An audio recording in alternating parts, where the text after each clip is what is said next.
All right, everybody, welcome back into episode 7 of the University College podcast. And right now I'm joined by my guest, journalism and emerging media major, Thrive peer leader, and OWL Radio general manager, Moriah Shephard. Moriah, thanks for joining us. Thank you. No, really, honestly, thank you for having me, honestly. Yeah, it's really great to have somebody else that, has experience in radio and everything, so this should be natural for you. Yeah. You might teach me some tricks. No. So why don't we just start off with the basics. Tell us where you're from and how do you stumbled upon picking Kennesaw as where you wanted to go? Yeah, so I'm from a small county called Fayetteville, or Fayette County. And then within that county, I'm from this small town called Tyrone. Literally, this is like the road. And my high school is on this side, my elementary school is on this side, and No. It's my elementary, middle, and then high school. All next to each other? Yeah. And then there's 2 churches on both sides. Wow. Yeah. So that's basically it. How far was the closest mall? Oh gosh. The closest mall, when we had, I don't know if you remember Shannon Mall, that was near Union City. They actually, I think it's a movie studio now. But it was about 25 minutes away. Okay. Yeah, I always found that interesting because I went to school in small central Pennsylvania, and I met people that were just it was probably 20, 25 minutes, and I was just wow, if I drove that far, I'd probably hit 5 or 6. So it's always interesting to figure that kind of stuff out from small town. So yeah. So why Kennesaw? What kind of led you here? Honestly, okay. Well, I have an older sister. She's 25, and we were touring schools when she was getting ready for college, so I would just, go with her. I was oh, okay, going to college, even though it wasn't really my time. Yeah. So we toured all these schools, and then we finally toured Kennesaw. And as soon as I stepped on campus, I was like, this is it. Yeah. It just felt comfortable, welcoming. I was yeah, Kennesaw is where it's at. And then, of course, that's where I saw OWL Radio, because they usually take the tours, of course, in the student center. Yeah. So I was just yeah, I have to be there. Yeah. So that was actually the only school I applied for college. Really? Yeah, I didn't apply to any other schools. Which other ones did you visit? I visited, of course, UGA. I visited Mercer, and I think that was about it. I didn't really go. I went to Valdosta as well, but definitely Valdosta was a little too far for me. I'm a homebody, so whenever I have the chance to go home, yeah, let's just go home and kick it with mom. Yeah, it's always nice to live close to family. It's very helpful to be able to do that. So obviously, when you said that you toured campus, OWL Radio, you saw that and you were just okay, yeah, I need to go here. So prior to that, I'm sure that you had some interest in radio in general. So kind of how did that develop inside of you? And was there a show or a specific host or two that you followed growing up that inspired you to kind of take that path? Yeah, so radio started really early for me. I would say when I was 8 years old, I definitely wanted to do news broadcasting. That was my thing. I was yep, I'm going to go into news. And then as things kept changing with news and everything, I was I don't think I could be that serious all the time. I like to laugh, I like to have fun, and I don't want to talk about, stories about things that, that would just make me sad. So that's when I was well, what about, let's just look at radio. So, of course, when I was growing up with radio, I listened to my mom, my dad, and my sister. Yeah. Definitely B103 was one of my top stations that I listened to, with Wanda and everybody. That was just the morning show. And then I would then transition at night, and I listened to Hot 107 with Jay Nix and the Dirty Boys, because I was just they were so excited. They always had it's really crazy good how energy. much you remember that kind of stuff. Yeah. And it's cool because they're still on air, you know? And that doesn't happen in radio. Things just kind of flip on the dime. So you just have to be ready. But it's really good to see the people I grow up with still in the same positions. Yeah. Yeah. Yeah, longevity is always good, especially with the morning shows, the nighttime drives, and everything like that. I remember one of the shows that I listened to back when I lived in Philly. I forget the exact station name, but there was a DJ that I always tried to call, and the big thing back then was making a shout out. Hey, I'd like to shout out my mom, my dad, all that stuff. So when I started working in baseball a couple years later, oh, cool. We hosted one of the local radio stations, and what? little did I know, one of the morning DJs was actually the guy that I used to call as a kid, trying to make shout outs to my family. So it's like super weird because radio is such a small world. Yeah, it's so small. Like everybody knows everybody. So yeah, it's very small. So currently you serve as the general manager for Owl Radio KSU. That's pretty cool. And have done internships with a couple of different radio groups. Why don't you just talk about that experience and what you hope to get out of all of that? Yeah, so obviously a job. Yes, a job, please. But I started with Owl Radio originally just as a volunteer. I was on the TV team, so I would go out there and shoot a couple videos and edit them, and then go on to the next project. After that, my TV director Alexandria, shout out to her. She is currently actually doing news. I can't remember what station, but she's doing news right now, which is really dope. But she, was graduating, so I was like, should I go for it as TV director? And I was like, yeah, let's go for it. Might as well. Yeah, because it's just like more and more experience, especially like just staying with the radio station. So I was like, let's do it. So I got the position as TV director, and I did that for about a year and some change. Yeah, and that was really cool just to be. I was just ahead of maybe like 15 people at the time. Mm-hmm. So we would go out and again record stories and edit it, and then just go back and do more projects. So then after that, my general manager, she was graduating, and that was Kayla. She's super nice, like I love her. But she was also graduating, and I was like, now should I really go for this general manager position? Because that's everybody. Yeah. And so I was a little nervous. I was going back and forth. And then I was like, Moriah, you have to keep challenging yourself, because if you don't challenge yourself, you're never going to get better. And that experience, you're going to need that in the future. Mm-hmm. So I applied for it, I interviewed, and now I'm here as a general manager, and I absolutely love it. It's great. I love my team. They're doing amazing, amazing things right now. So I'm just really proud of them. And then it's just great to see everyone, evolving into what they really want to do, and it's just I just think it's so amazing.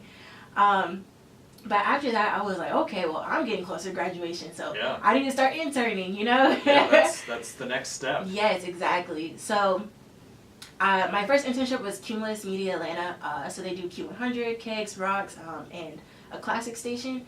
So that was really, really cool. That's not the river, is it? No, not the river. But yeah, no, not that one. But it was. They have a lot of other cool stations, like the Bird Show and everything like that. That was a great experience. It definitely taught me things that I didn't want to do, what I did want to do. So that was a really good first step. I think that's big for internships too. Sometimes people do 2 years in school and intern, they find out that's not what they want to do, and that's okay too. Yeah, and I completely agree. Definitely interning is you need to do that at least once in college just to figure out, because at first I was like, I don't know if I really want to do this, because it just was not the industry that I thought it was going to be. So then I was like, okay, well, let me try a radio station that I've always wanted to go to. Yeah. And that was definitely Hot 107. And I applied for Radio 1, who is over that. And I was so nervous because I got an email a week after I put my application in. She's like, yeah, let's go in and do an interview. And I was like, okay, cool. And so I never been to the city, that part. It was crazy. It's right where Georgia State is, and right in the middle. Yes, right in the middle. So I was like, I don't know where I'm going. You feel and the energy and it was a lot. And then I will never forget this day. It was pouring rain, and I was like, okay, well, I just got to go out and do it. Yeah. So I went into the building. I went on the elevator. I got out. I was soaking wet because of the rain, and I was just like, hi, I'm here. But it was cool because it was the exact environment I wanted to go into, fast paced, just you don't know what's gonna happen. Yeah. And I love it because you're just oh, okay, I'm just chilling, and then there's 10 minutes later, oh, you got an interview to do, hurry up and get ready. Oh, and I was just oh, okay, cool. Okay, I forgot about that. Yeah. So so we did an interview and everything, and I was just okay, this is it. I want to be here. So then after a few days, like she was like, yeah, like you're one of us, and like you're gonna be an intern with us. And I was like, oh, that's so exciting, because I didn't know they only take 2 interns a semester. Yeah, and radio is one of those businesses where, you know, piles and piles of resumes are flowing in all the time. Yeah, it's crazy. It is crazy. But I'm so lucky to be there, and I'm just happy to continue working with them. It's amazing. Yeah, and especially in radio, TV, everything like that, experience sometimes is the best education, right? Honestly, yeah. Like, they don't, I mean, I wouldn't say they don't care about your education, because you should get your education. Like, yeah, education. Yeah, of course. But they definitely want to see, like, what can you bring to the table? Like, could you edit this? Could you create this? Or do you know how to write interview questions? Like, they're looking for those, definitely, like, those skills that you need. So you have to be versatile. Yeah. Going back to Owl Radio for a second now. Yeah. You mentioned how you oversee, like, everything, 50 volunteers, and you help develop partnerships in the community as well. So talk about kind of the group of students that you work with, you know, how you drive them to succeed and be passionate, because obviously we can hear in your voice. You're very passionate about radio. Thank you. And kind of how important, you know, getting out in the community, even though it's a student-run station more or less, to kind of get the community behind you. Right, for sure. So when I started out at Owl Radio, we really didn't have a great reputation like that. So I was like, the best way to do that is definitely to reach out to our community and do events for our community. If they need a DJ, if they need a tent, if they need anything else, like, let's just go out there and show support that we're actually here. So I got with my team, and they're just amazing. I'm telling you, they're great. And I was like, okay, so like, how would you guys want to go about this?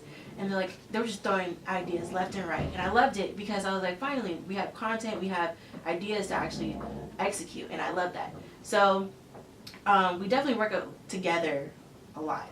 And it doesn't, what's the word? It's not very, I wouldn't say it's too stressful, because like, we know our strengths and weaknesses of each other, so we can bounce back and forth from each other.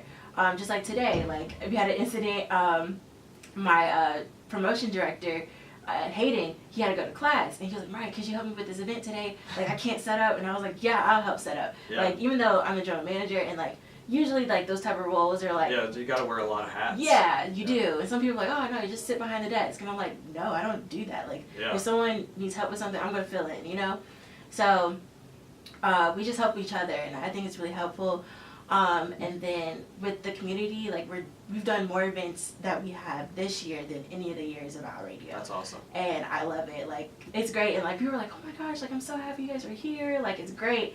And then the turnout is really, really amazing. So I just want to continue Owl Radio in that type of path. Yeah.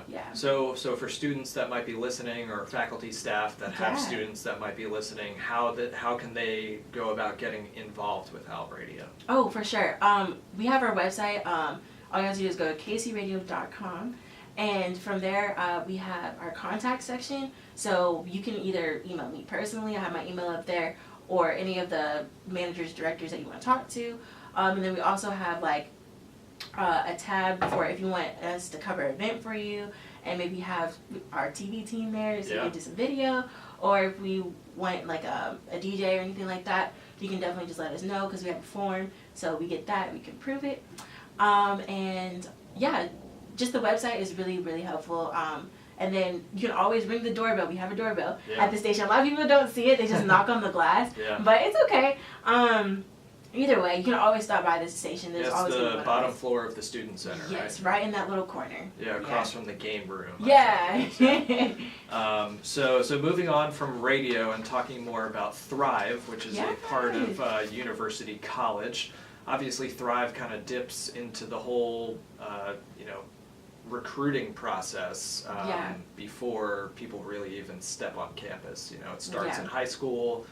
Senior year. So for people listening that may not know what Thrive is, can you explain? Yeah.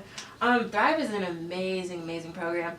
It gives you that step right before you go to college. So for people like me, I was nervous to death to go to college. I was like, oh, I'm scared. Like, I don't want to, like I said, I'm a very homebody person. So I'd rather just stay at home. But of course, it's a life-changing experience. Exactly. So it gives you that transition, so you know exactly what people to talk to, what events to go to, just like exactly what you need to do as a first-year student and to be successful in college. Yeah. And that's what I wanted to do, because I was like, I'm not going to be like a student that fails out their first year or their first semester. Like, I definitely want to be good. Mm-hmm. So that program definitely helps you transition correctly. And it's all linked through the Hope Scholarship, right? Yes, yeah. So if you have hope, please have hope. That's great. Hope will save lives. Yeah, so if you have hope, they also help you maintain hope. So they give you like skills and resources and everything, so you can help maintain hope. Yeah. And what is the Hope Scholarship? Yeah, the Hope Scholarship is for students that have a 3.0 GPA. Okay. And then there's also like the Zell Miller Hope Scholarship, which is, I believe you have to have like a 3.5 or 3.6 or something like that. I'm not quite sure. But it definitely saves a lot of money on your tuition. So I would say shoot for that 3.0 at least. Yes. So you mentioned a couple of the things that Thrive, helps benefit you from. So how has it helped you grow as a student and as a professional? Obviously, you have the Owl Radio stuff, which has helped kind of mold you into the student that you are. But how has Thrive helped shape you throughout the years that you've been here? Yeah, I definitely have to give all my credit to Shay Smith. Big shout out to Shay Smith. She was my grad coach from freshman year to now.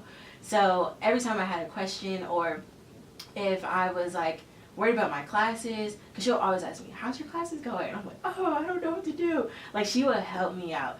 And I just really, really appreciate that, because you don't find a lot of people like that in college. Some people are kind of like, oh well, like, try to take it next semester or something. But Shay would definitely push you and help you get. She's a very motivational person. Yes, she is. I love it. But it's just been really, really amazing. With all the resources and skills, it definitely helps you become that student that you want to be. Yeah. And you've been with the program throughout your entirety here at Kennesaw State as a senior and everything. So now you're a peer leader. Yeah. How did you become a peer leader, and what are kind of the responsibilities of being a Thrive peer leader? Yeah, of course. When I was a freshman, I had a peer leader. And after my freshman year, Shay came to me and she was like, yeah, Moriah, I think it'll be great to be a peer leader. And I was like, what? Are you serious? So I was like, oh, okay. Because at the time, like, I was still fairly shy for some reason. I was just like, I don't know. I think you've broken out of your shell a little bit. Yeah, just a little bit. But I was like, okay, like, I'll try it. So I applied for it, and we had to do, like, an interview and everything, which was really cool. And then we also had, like a retreat. Yeah. So we had that.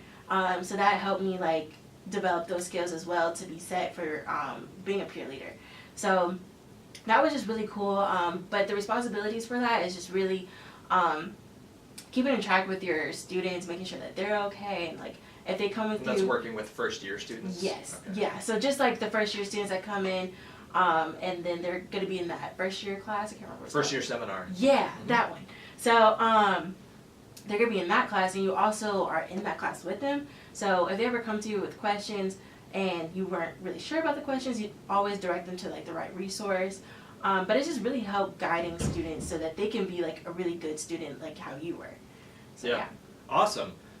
So you mentioned I mentioned the word benefits before. Yeah. Being a part of learning communities that they have, social events, social opportunities.